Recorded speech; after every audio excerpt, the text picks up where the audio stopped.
Loading protesters set up barricades of burning tires and hijacked buses, setting them aflame. Masked paramilitary gangs supporting the autocrat Maduro tore through the area. They're on motorcycles, firing guns in the air. Maduro said on state television that his forces had managed to repel an invasion and said he was breaking off diplomatic relations with Colombia. The coup d'etat has failed, he said. We have defeated it. On a span leading to Arania, his supporters torched a truck that reached Venezuelan territory. Video on social media showed opposition marchers desperately heaving sacks of supplies off the trailer before it burned. The Aid initiative is a watershed in Guaido's campaign to replace Maduro, which began last month when Guaido said the constitution made him acting president because last year's election was a fraud. The U.S. says political reforms must follow, while traditional aid groups have shunned the effort as politically tainted. The bridges and border towns around Cucuta, where organizers had envisioned a peaceful popular effort to bring help, turned into scenes of fire, smoke and gunshots. The stretch of near-dry riverbed on the Venezuelan frontier is crossed by 4 narrow international bridges over which Guaido worked to deliver hundreds of tons of humanitarian aid to the near-starving nation. U.S. sanctions on the oil industry, Venezuela's only real source of hard currency, threaten further suffering in a nation wrecked by hyperinflation and hunger. The sanctions are part of a two-pronged approach by Guaido and his U.S. supporters: strip Maduro of cash to buy even the scraps of food he's been distributing to citizens, then ride to the rescue with critical supplies of their own. The military in Venezuela today is still behind Maduro, and the question is not, does Maduro go, but, is there civil war before that? Ian Bremmer, president of the political risk research firm Eurasia Group, said on Bloomberg Television.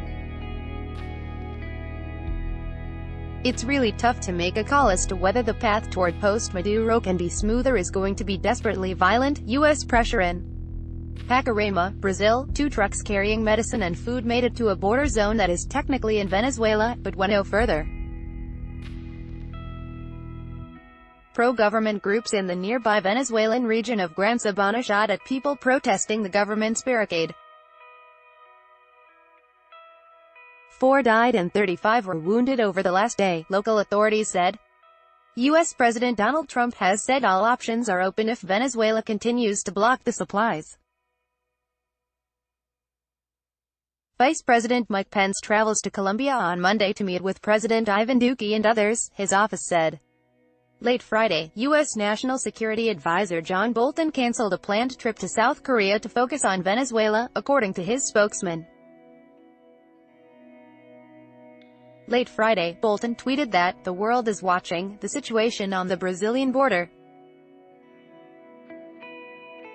The Venezuelan military should protect civilians, not shoot them," he said.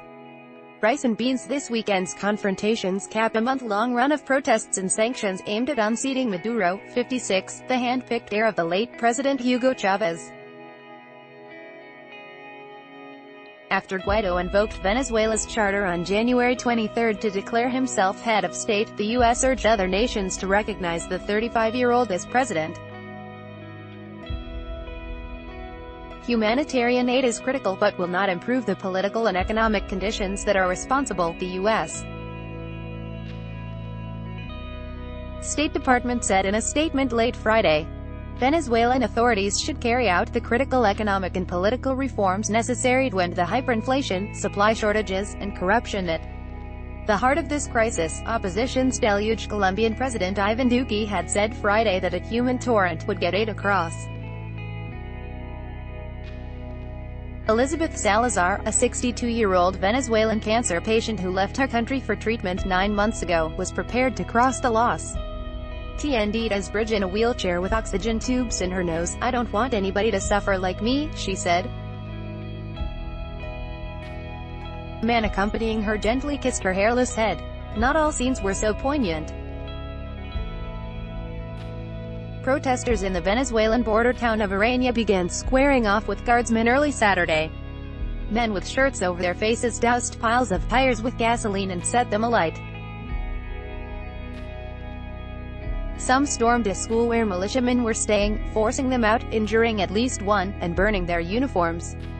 Crowds hijacked 3 buses to use as battering rams against a line of troops blocking the bridge in that town.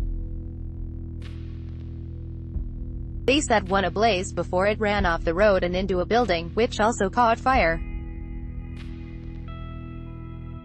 The soldiers tried to disperse the crowds with tear gas and plastic buckshot, and armored vehicles pushed them away from the international crossing. And then the pro-Maduro gangs known as colectivos began speeding through the area. Simon Vargas, 47, the former mayor of San Antonio del Táchira, Venezuela, tried to rally the crowds but took shelter in a doorway after the masked men on motorcycles fired pistols into the air, sending protesters scrambling. Colectivos are using the bullets of the armed forces of the people against the people, Vargas said, holding a 9mm cartridge bearing the stamp of the state arms maker Kavim with Patricia Leah Bloomberg.